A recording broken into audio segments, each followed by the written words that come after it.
Assalomu alaykum. Hurmatli dehqonlar. Mana bugungi chistamiz 2026-yil 15-yanvar kuni.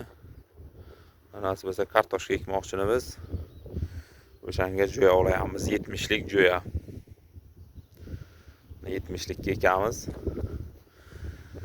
Go'nglarni sochib qo'yganmiz ustidan. Go'nglarni sochganmiz. Mana shunday qilib endi 70likka jo'ya olayapmiz. Endi Xudo xolasa nasib bo'lsa bunga kartoshka ekamiz.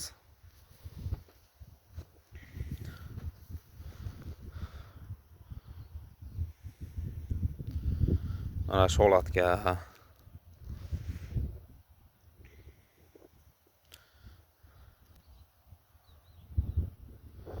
sog' bo'ling, salomat bo'linglar. Barcha dehqonchiliklarga Alloh baraka bersin.